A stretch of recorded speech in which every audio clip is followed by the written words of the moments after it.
జై సచ్చిదానంద. మీ అందరి మనసుల్లోనూ కొలువై ఉన్న పరమాత్మకు నా హృదయపూర్వకంగా శిరస్సు వంచి నమస్కరిస్తున్నా.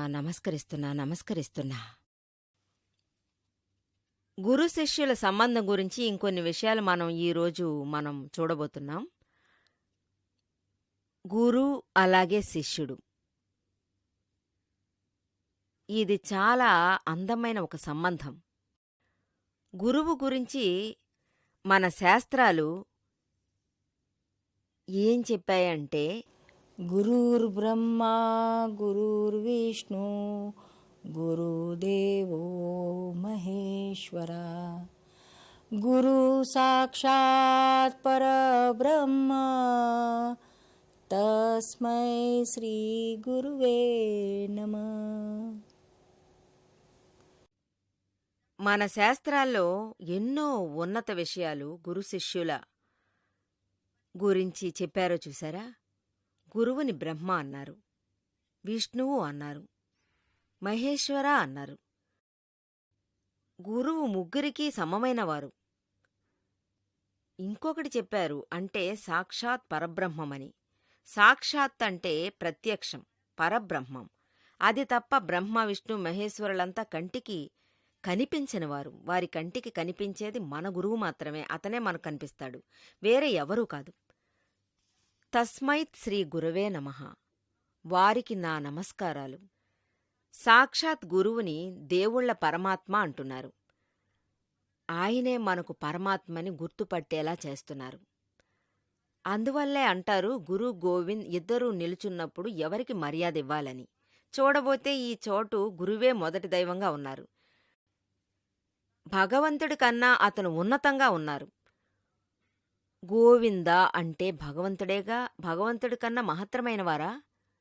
గురు చెప్పుకుంటారు. ఏం, భగవంతుణ్ణి గుర్తుపట్టించేది గురువే కదా. భగవంతుణ్ణి కలిసేది ఎవరు నేర్పిస్తున్నారు? అందువల్ల అతనే కదా మొదటి దైవం. మన ఈ భారతదేశంలో గురువుని అభినందించేది చాలా ఎక్కువగా ఉంది. కానీ మనం ఎప్పుడూ అందరు శిష్యులకి నేను ఏమంటానంటే, లోకంలో ఉన్న అందరు శిష్యులకి, ఒకరు కాదు లోకంలో ఉన్న అందరి శిష్యులకి నేను చెప్పే ఒకే ఒక విషయం ఇదే.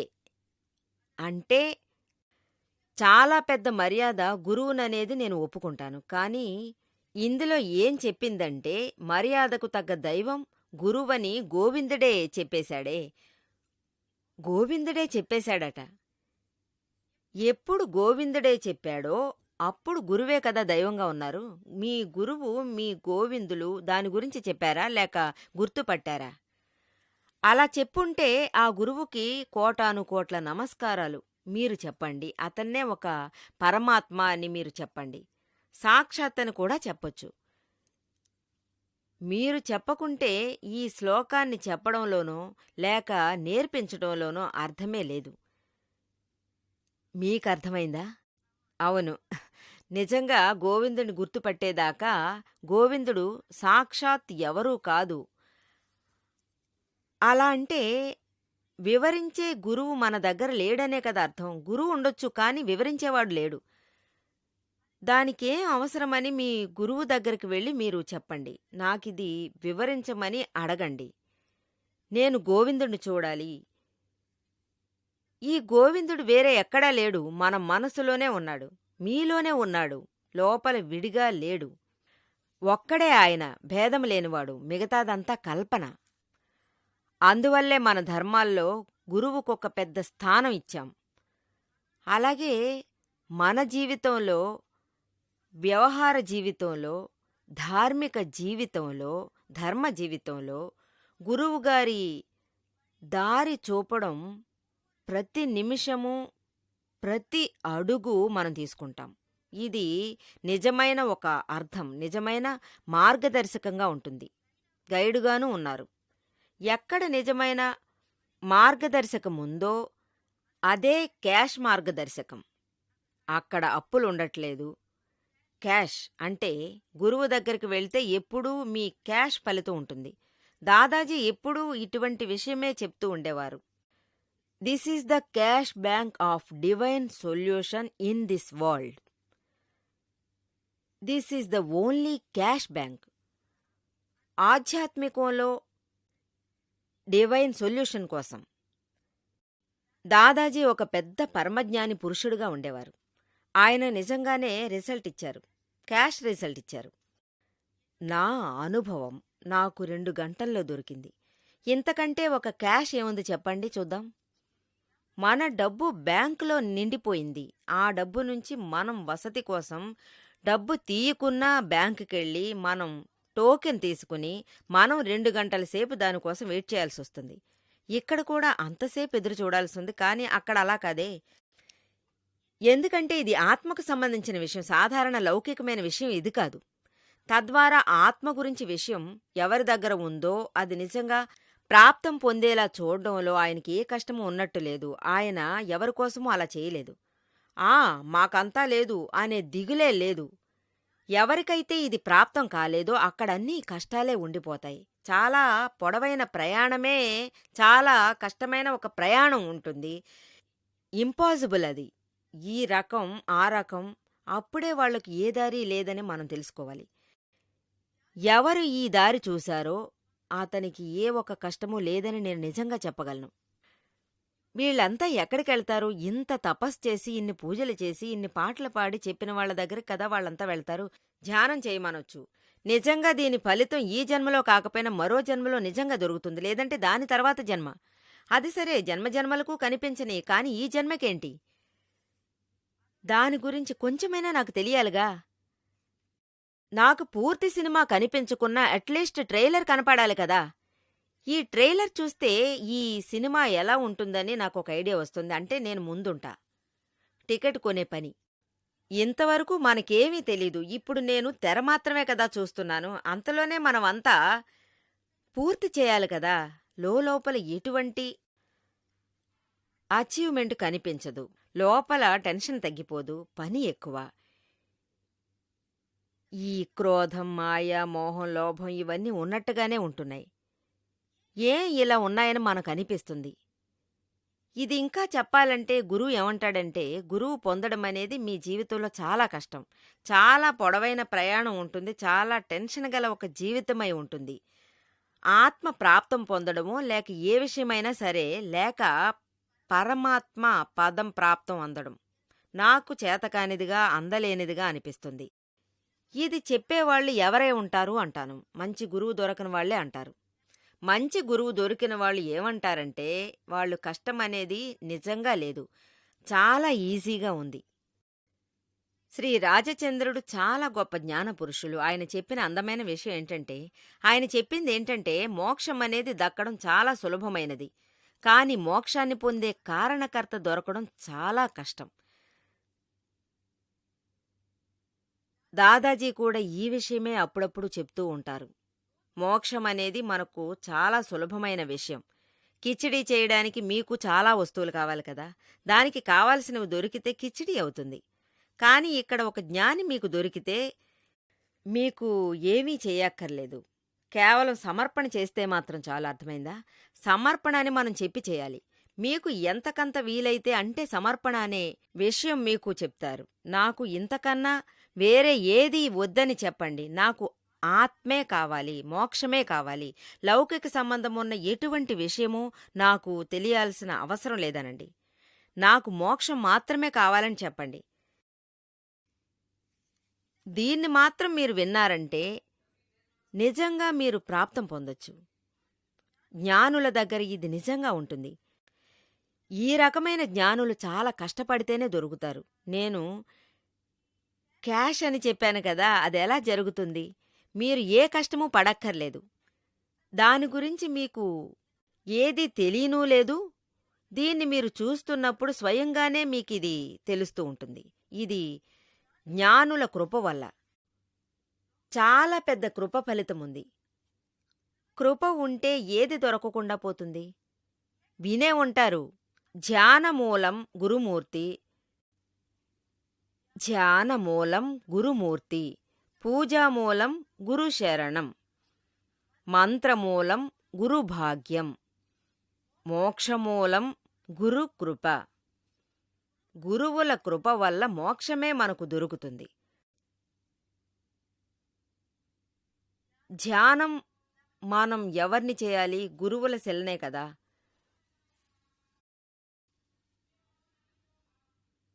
పూజ అనేది గురువుల చరణాలకి.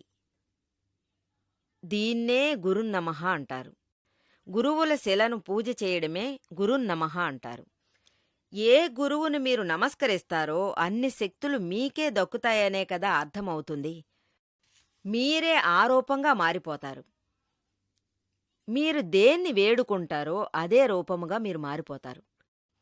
దాని యొక్క నియమం ఇదే అయ్యుంటుంది. అలాగే ఎవరికి ఈ నమస్కారాలనేవి ఒప్పవుతుందో వాళ్ళ కృప వాళ్లకు నిజంగా దక్కి తీరుతుంది.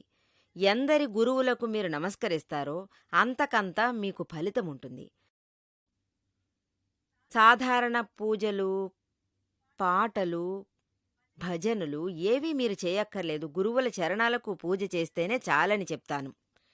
నిజమైన గురువుల చరణాలకి పూజ చేస్తేనే చాలుగా. ఈ భక్తి అన్నిటికన్నా ఉన్నతమైంది. ఇందులో సమర్పణ భావము ఉంది. శ్రీరామచంద్రుల దగ్గర ఆ అహల్య ఏమడిగింది?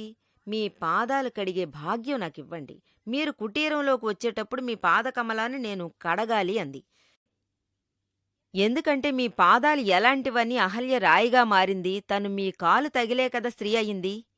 అందువల్ల ఈ రకంగా నేను ఏదైనా చేసేలా అయితే తర్వాత నా పొట్ట పోషణకి ఏం దారని అడిగి అతని చరణాల దగ్గరే తను పడిపోయింది. ఎందుకంటే ఆ పెద్ద మనసుతో, పెద్ద భావనతో, అలాగే భక్తితో పడిపోయింది. దీన్ని రిజల్ట్ నిజంగా ఒక పెద్ద ఫలితమే దక్కుంటుంది. గురు కృప అంటే సాక్షాత్ శ్రీరామచంద్రుల కృప, భగవంతుని స్వరూపంగా దొరికింది. గురువు చరణాలకు మీరు పూజ చేస్తే, మీకు పుష్పం గుచ్చి మీ తలని వంచి నమస్కరిస్తే చాలా గొప్ప పని ఏంటంటే తల నమస్కారం. మెడ నరకమల్లేదు, తల వంచి మొక్కాలి అంటాను. గురువుల పాదాలకి తల వంచితే ఇందులో అతి గొప్ప సమర్పణ భావనమనేది వస్తుంది. ఇందువల్ల మన అహంకారం డిజాల్వ్ అవుతుంది, అణిగిపోతుంది. ఈ లోకంలో మన అహంకారాన్ని నాశనం చేయడానికి వేరే ఏ సొల్యూషను లేదు, వేరే ఏ దారి లేదు, గొప్ప అంశమూ లేదు. అంటే గురు సద్గురువుల పాదకమలాలు, ఆ పాదాలను మన తల తగిలితేనే వెంటనే మన అహంకారం ఆ స్థానంలో నాశనమవుతుంది. అలాగే లోపల మనకొక మార్పునిస్తుంది. మిగతావన్నీ మంచిగా కనిపిస్తాయి. జ్ఞానంలోని పరిమాణాలు ఒకందుకు తప్పుకొని ఉంటాయి. జ్ఞానం యొక్క పరిమాణాలు మనకు దూరంగానే నిలుచుంటాయి. నిజమైన జ్ఞానం బయటపడుతుంది గురుచరణాలతో. అందువల్ల మన భారతదేశంలో సద్గురు కాదు, ఏ గురువైనా సరే, సాధువైనా సరే, పాదకమలాలు కడగడం ఒక పెద్ద కళ. కాళ్ళు కడగడం నీటి ద్వారా లేక పాల ద్వారా కడిగి దాన్ని ఒక మంచి గుడ్డతో తుడవాలి. కుంకుమ, అక్షంతలు వేసి పువ్వులన్నీ అక్కడ వేయాలి. మన అహంకారాన్ని నాశనం చేయాలనుందే. మన కోసం ఈ దారి వారి పాదకమలాల్లో చెప్పడం జరిగింది. ఇదే విధంగా అనేక ఋషిమునులు గురువుకి పూజ అనేది, అందులో గురుచరణాలకి పూజ అనేది పెద్ద విషయం. మంత్రాల ద్వారా మాత్రం గురువు రాడు. గురువు మీకోసం ఏమంటాడో అదే మంత్రాలకు సమానంగా ఉంటుంది. మీరు దాన్ని మంత్రానికి సమానం అనుకోండి. అంటే మీరు మంత్రాల్ని జపిస్తారు కదా, ఇది గురువు యొక్క వాక్యం, బాధ్యత. ఏదైనా సరే అది మీ వరకు మంత్రాలకు సమానం. ఇదే మిమ్మల్ని మీ లక్ష్యానికి తీసుకెళ్తుంది. అంతే తప్ప మీరే అన్నిటినీ చేసుకుపోతే దానికొక ఉపయోగం అనేది ఉండదే. గురువుల ఆజ్ఞలే ఎప్పుడూ మీకు సర్వమూ ఉన్నతంగా ఉంటుంది. అలా అయితే జ్ఞానుల నోటి నుంచి వచ్చే మాటలు అంటే ప్రతి ఒక్క మాట మిమ్మల్ని మోక్షానికి నిజంగా తీసుకెళ్ళిపోతుంది. చాలా ఎక్కువ పవర్ ఉండిపోతుంది. మీకు ఫలితమూ ఉంటుంది. దీని బలము, గొప్పతనం మీరు చెప్పడం కుదరదు. అది డైరెక్ట్గా మీ ఆత్మనే స్మరించడం మొదలుపెడుతుంది. దాని ఆత్మను మేలుకొలుపుతుంది. ఎంత పవర్ ఉంది. ఎందుకంటే వాళ్ళు ఆ స్టేజ్‌కి వెళ్లారు. గురువుగారి వాక్యం చాలా ఉన్నతంగా భావిస్తారు. దానికి మోక్ష మూలం అనేది గురువుల కృపే. గురువుల కృప వల్ల మోక్షం ప్రాప్తిస్తుంది. ఏది దక్కదు చెప్పండి గురు కృప వల్ల? ఈ లౌకికం నుంచి మోక్షం వరకు వారు ప్రాప్తం పొందడానికి నిజంగా అవుతుంది.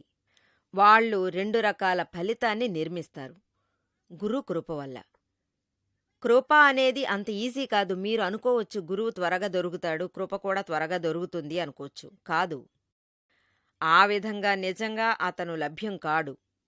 గురువుకి లోకంలో ఉన్న ఎటువంటి వస్తువునిచ్చి ఆయన్ని అభినందిస్తారు?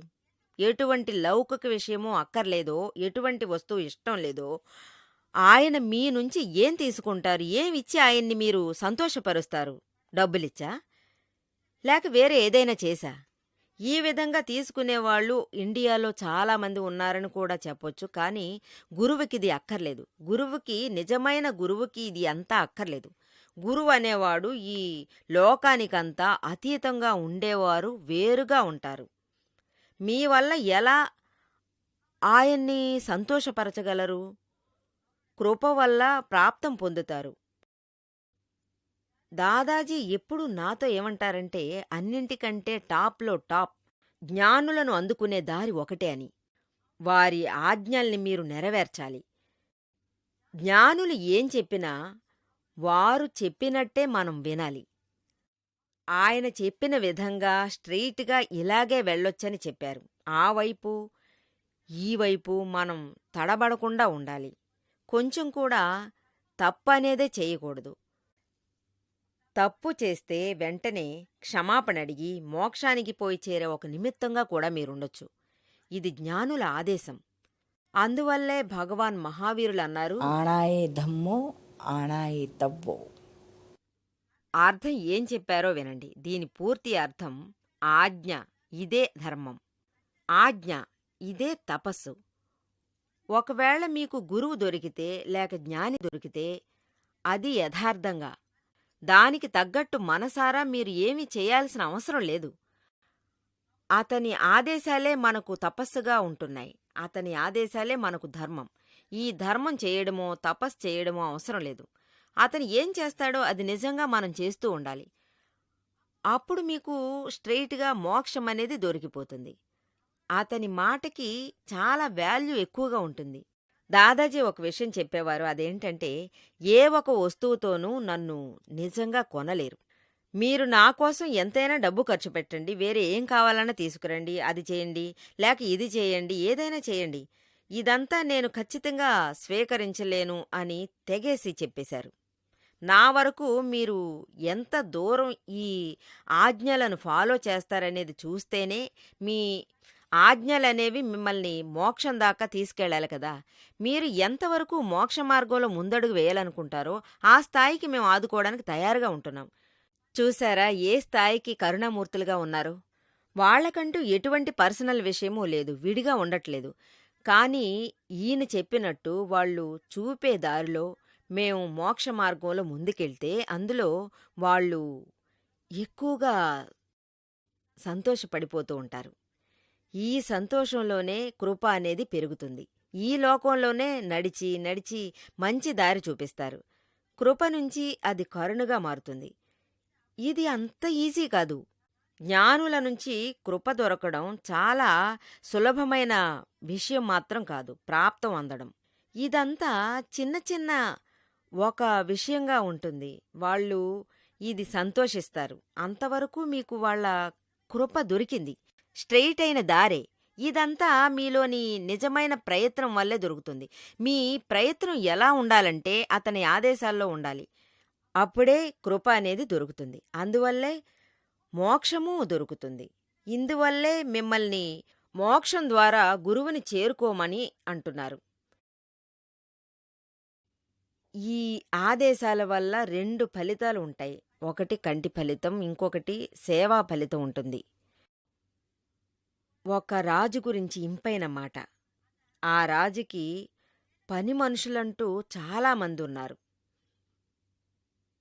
వాళ్ళల్లో ఒకడు మాత్రం చాలా సిన్సియర్‌గా పనిచేస్తుండేవాడు.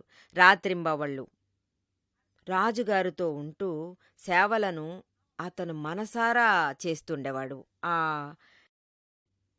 సేవలకు తగ్గ ఫలితం అతనికి ఖచ్చితంగా దొరికింది. ఎందుకంటే రాజుగారు మేం చేసే పనులన్నీ చూసి అతని జీతాన్ని నెలకు 500 నుంచి 1000 రూపాయల వరకు పెంచారని చెప్పాడు. అతనికి సేవాఫలం దక్కింది. ఈ కంటి దృష్టి ఫలితం ఇది చాలా ఉన్నతమైన విషయంగా ఉంది. ఈ దృష్టనేది అంతా ఒకసారి రాజుగారి పక్కన ఉండేవాడు. అతను చూస్తూ ఉన్నాడు. అతని దృష్టితోనే జరిగింది ఏంటంటే, అక్కడ ఒక మనిషి నడిచొస్తున్నాడు. కష్టపడి పని చేస్తున్నాడు. అతని పొలంలో రాజుగారు కొంచెంసేపెళ్ళి దీన్నే దీర్ఘంగా చూస్తున్నాడు. అరెరే! ఇతను ఎంత కష్టపడుతున్నాడు. అతని పొలం ఇంత చక్కగా తీర్చిదిద్దుకున్నాడు. నేను ఇంతవరకు ఇలా కృషి చేయకుండా ఉన్నానే. అతని కంట ఇది పడగానే రాజు సంతోషించి ఈ మనిషికి 5 గ్రామాల్ని అతనికిచ్చేశాడు. నా తరపున నేను దానం ఇస్తున్నాను అన్నాడు. ఆ 5 గ్రామాలకి అతని ఓనర్‌ని చేశాడు. ఇదే కంటి ఫలితం. కంటి ఫలితం చాలా మంచిది. చెప్పడం వినుంటారు. ఈ కంటి ఫలితం అంటే ఏంటి? మీ లోలోపల నుంచి వచ్చే కృషి నిజమైన సంతోషం నుంచంతా చూసి సృష్టి వల్ల మీకు వరప్రసాదం ఇచ్చి కుదిరిపోవడమే ఈ కంటి ఫలితం. మీరడగొచ్చు, రామయ్య నిజంగా ఇచ్చాడు కదా! కావలసినంత ఆయన ఇచ్చేవాడే కదా! కానీ ఎవరికి ఎంత కావాలో అంతవరకే ఆయన ఇచ్చారు. శ్రీరామచంద్రుడు కొందరిని ఎక్కువగా కరుణిస్తాడు, కొందరిని తక్కువగా కరుణిస్తాడు అని అంటారు కదా! కానీ అది నిజంగా అటువంటి విషయమే కాదు. అతను ఎలా అందరికీ సమానంగా ఇస్తారు? అందరికీ ఎంతివ్వాలో అంతే కదా ఇస్తున్నారు. ఈ రకంగానే కృప అనేది ఉంటుంది. ఈ కృప అనేది ఎంత సులభమైన ఒక విషయం తెలుసా? 2 డేస్‌లో ముగిసిపోతుంది. అన్యోన్యంగా ఉంటుంది. ఏ రకంగానూ శిష్యుడిది ఉంటుందో ఆ రకంగానే గురువులది ఉంటుంది. మీరే మీ అనుభవంతో చూసుకోండి. స్కూల్లో మీరు చదువుకునేటప్పుడు చూశారంటే కొందరికి స్కూల్లో పెట్ స్టూడెంట్స్ ఉంటారు. కానీ అందరూ మంచి పిల్లలే ఉన్నారు. వారు అందరి మీద ప్రేమాభిమానాలతోనే ఉంటున్నారు. మన ఇంటినే తీసుకోండి. మన ఇంట్లో నాన్నగాని తాతయ్య గాని ఇంట్లో పెళ్ళాం ఉంటే ఏ పిల్ల సిన్సియర్‌గా ఉండనే ఉండదు. స్ట్రెయిట్ ఫార్వర్డ్‌గానే ఉంటుంది. అతని మీద ఆశ కొంచెం ఎక్కువగా ఉంటుంది. ఎవరి మీద మోహం ఉందో వారి మీద ప్రేమ అనేది తక్కువే ఉంటుంది. ఈ వ్యవహారం ఉంది కదా! ఇదే విధంగా అంతటా ఉంటుంది. అందువల్ల జ్ఞానుల కృప అనేది పొందడానికి దాని ఫలితం ఏంటి? మోక్షం పొందడమే కదా! కాబట్టి ఎప్పుడూ జ్ఞానుల మాట ప్రకారం నడుచుకోండి. మీకు ఖచ్చితంగా మోక్షం దొరుకుతుంది. జై సచ్చిదానంద.